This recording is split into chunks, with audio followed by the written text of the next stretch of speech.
Hello and welcome to the next mentor. Last time हमने elasticity का topic किया जो कि इनकम इलास्टिसिटी से रिलेटेड था, मतलब इनकम चेंज होगी तो उसका कितना अफेक्ट आएगा क्वांटिटी डिमांड पे। तो हमारी जो इनिशियल इक्वेशन थी इलास्टिसिटी की, जो सबसे पहले हमने टॉपिक किया वो था प्राइस इलास्टिसिटी। और प्राइस इलास्टिसिटी में उसी कमोडिटी की प्राइस जब चेंज हो तो उसकी डिमांड पे कितना अफेक्ट आता है, ग्रेटर और lesser, that was price elasticity of demand. और हमारे पास इक्वेशन थी del Q D by del P. Price on price change से क्वांटिटी डिमांड पे कितना इफेक्ट पड़ रहा है। और इस केस में आज जो हम करेंगे that is cross elasticity of demand. यहाँ पर इनकम के बजाय हम इसको रिप्लेस कर देते हैं and we can say cross elasticity of demand. Degree of responsiveness of quantity demand due to change in. यहाँ पर हमारा थोड़ा सा चेंज आएगा डेफिनेशन का। सबसे पहले डिग्री ऑफ रिस्पॉन्सिवनेस के कितना रिस्पॉन्स आएगा, कितना चेंज आएगा क्वांटिटी डिमांड में due to change in price of related good. कोई और रिलेटेड जो गुड है जो कि उसके साथ सब्सटीट्यूट हो सकती है, रिलेटेड की जब आप सब्सटीट्यूट गुड भी कह सकते हैं। और यहाँ पर हमारी सारी इक्वेशंस में हम देखते हैं कि जो डिवीजन में फैक्टर या जो भी चीज़ दी हुई है उसके चेंज होने से न्यूमरेटर वाली पे कितना इफेक्ट पड़ता है। और हमारी क्वांटिटी डिमांड सेम रह रही है, हमारे यहाँ पर चेंज हो रहा है चेंज इन प्राइस। अगर प्राइस इंक्रीज होती है कोई एक गुड, फॉर एग्जांपल हम कहते हैं कि ये जो गुड ए है उसकी प्राइस इंक्रीज हो गई है, इसकी वजह से quantity demand of good B पे कितना फर्क पड़ेगा, that is cross elasticity. Why it is cross? For example I have a Coke and at the same time I can have Pepsi. और अगर कोक की प्राइस जो है प्राइस ऑफ कोक वो चेंज होती है तो हम प्राइस ऑफ पेप्सी सेम रहती है तो हम जो है पेप्सी को ज़्यादा परचेज करेंगे। और अगर प्राइस ऑफ पेप्सी चेंज हो जाती है तो may be demand for Coke जो है वो इंक्रीज हो जाएगी। और अगर इसकी प्राइस इंक्रीज होती है तो डिमांड फॉर पेप्सी इंक्रीज हो जाएगी। तो दैट इज क्रॉस इलास्टिसिटी। एक गुड की प्राइस चेंज होने से दूसरी गुड की जो है डिमांड कम या ज़्यादा होगी। बट ये तो ऑलरेडी एक टॉपिक है डिमांड का, बट कितना चेंज होगी, थोड़ी चेंज होगी या ज़्यादा चेंज होगी। हर लेक्चर में हमने ये बात की है कि कम या ज़्यादा चेंज को इलास्टिसिटी मेजर करती है, fact is known as elasticity. तो हमारी सारी इक्वेशन सेम रहेंगी, सिर्फ यहाँ पर हमने now del P by P करना है। याद क्या रखना है कि प्राइस ऑफ ए चेंज होने से क्वांटिटी डिमांड ऑफ बी हमारे पास चेंज हो गया। डी को मैं रिमूव कर देती हूँ, quantity demand of B change हो जाएगी। यहाँ पे भी Q2 B and Q1 B, यहाँ पे भी Q1 बी। और यहाँ पर हमारे पास हम इनकम की जगह प्राइस दे लेंगे पी। एक तो ए होना चाहिए, P A2 या P2A and P2 P1A divided by P1A। जो ज़रूरी चीज़ है हमने नोट करनी है कि यहाँ पर कोई गुड ए थी जिसकी प्राइस चेंज होने से quantity of B demanded change हो जाएगी। इधर भी आपने पुरानी सारी इक्वेशंस में जहाँ पर इनिशियल में प्राइस रखा था यहाँ भी प्राइस रख लें, इनकम की जगह प्राइस कर लें। और पहली इक्वेशन में हमारे पास प्राइस ही था, बट द डिफरेंस इज कि अब प्राइस किसी और चीज़ की है।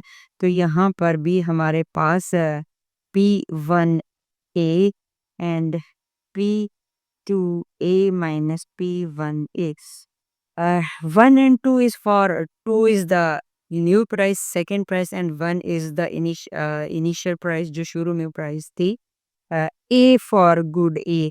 तो यहाँ पर अगर हम लेट्स सपोज कि कोक को ए ले रहे हैं और पेप्सी को बी ले रहे हैं, तो वी कैन से दैट यहाँ पे हम ए के बजाय इसको कोक लिख देते हैं. सी सी जो आपने याद रखना है, कोक की प्राइस चेंज होने से क्वांटिटी ऑफ, यहाँ पर हम क्या देते हैं, पेप्सी, पी. पी आप क्वांटिटीज के साथ पी लिख दें और प्राइस के साथ सी लिख दें. प्राइस के साथ सी लिखने का मतलब है कि ये जो प्राइस है अब हम कोक की ले रहे, कोक की प्राइस चेंज होने से पेप्सी पे कितना इफेक्ट पड़ा है. Okay, we can say it for wheat and mutton, sorry, beef and mutton, not wheat. Beef and mutton, और हम बीफ और मटन को बी और एम से शो कर देते हैं. तो हम कहते हैं कि बीफ की प्राइस चेंज होने से मटन की डिमांड चेंज हो जाएगी. तो प्राइस ऑफ बीफ जो भी चेंज आ रहा है, और यहाँ पर जो क्वांटिटी है दैट इज ऑफ मटन, और यहाँ पर हम एम लिख देंगे. ये जो डिफरेंट मैं आपको लिखवा रही हूँ, what is the purpose is only to make you aware कि सबस्क्रिप्ट कुछ नहीं है सिवाय हमारे टॉपिक के. हमारा जो टॉपिक है उसी की हम यहाँ पर जो है डिस्क्रिप्शन में सबस्क्रिप्ट में लिख देते हैं, चाहे वो हमने लिखा है सी को पेप्सी सी पी लिख दिया है, या गुड ए गुड बी लिख दिया था. इनिशियली अंडरस्टैंडिंग के लिए गुड ए गुड बी की जगह हम पेप्सी कोक लिख देंगे, गुड ए की जगह हम बीफ लिख देंगे, गुड बी की जगह मटन लिख देंगे. तो हमारे पास एक गुड की प्राइस डिनोमिनेटर में है और न्यूमरेटर में क्वांटिटी दूसरी की है, ये हमने याद रखना है. फिर आगे आप कोई भी डाटा लेकर इसको सॉर्ट आउट कर सकते हैं. You can go ahead and solve this, that's very easier. आप आसानी से कर सकते हैं.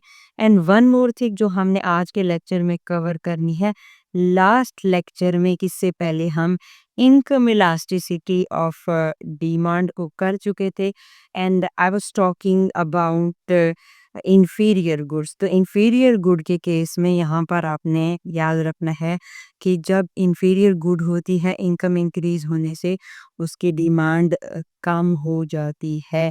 तो ये जो न्यू डिमांड है ये चेंज हो जाएगी 4 माइनस 5 डिवाइडेड बाय 5. आपने सिर्फ चेंज करना है और याद रखना है कि यहाँ पर हमारे पास पहले 1/4 था, अब -1/4 है.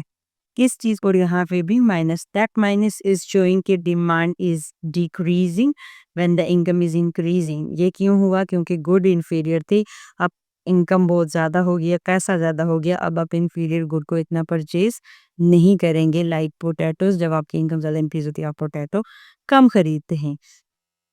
कमिंग टूवर्ड्स कि ये आपको समझ तब आएगा ये जो हमने लास्ट टॉपिक किया है, कि आपने पिछली वीडियो को देखा हुआ है, उसी वीडियो से आप जो है इंफीरियर गुड का इनकम के साथ चेंज देखेंगे. फिलहाल इसका इस टॉपिक से कोई रिलेशन नहीं है.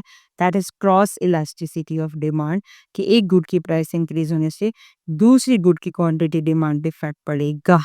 Okay, I can say I have 2 different companies of markers, और अगर एक मार्कर की प्राइस इंक्रीज होती है, we can buy the marker of another company. तो इसकी प्राइस के इंक्रीज होने से दूसरी कंपनी की क्वांटिटी डिमांड इफेक्ट हुई है. और इसी तरह आप सेलफोन्स की एग्जांपल ले सकते हैं. Like the trending cellphones are iPhone, उसका कंपैरिजन तो हम कर नहीं सकते. We can say that it's Redmi and Samsung में भी, या कोई जो करंटली चल रहा है, तो एक की प्राइस इंक्रीज होगी और सेम फीचर्स के साथ दूसरा सेलफोन हमें अच्छे ऑप्शंस दे रहा है, तो हम उसको बाय कर लेंगे. उसकी डिमांड ज़्यादा हो जाएगी क्योंकि उसने अपनी प्राइस को नहीं किया, और वो डिमांड बहुत ज़्यादा होगी तो इलास्टिसिटी बहुत ज़्यादा है. और अगर वो डिमांड कम है, लाइक आईफोन की प्राइस बढ़ती है, तब भी हम उसका सब्सटीट्यूट दूसरा सेलफोन नहीं लेते क्योंकि उसकी डिमांड इलास्टिसिटी कम है और ये उसको उसकी क्रॉस इलास्टिसिटी अफेक्ट नहीं होगी। दैट इज़ द एग्ज़ाम्पल जो आपको ईज़िली समझ आ सकेगी and hope you understand. Thank you.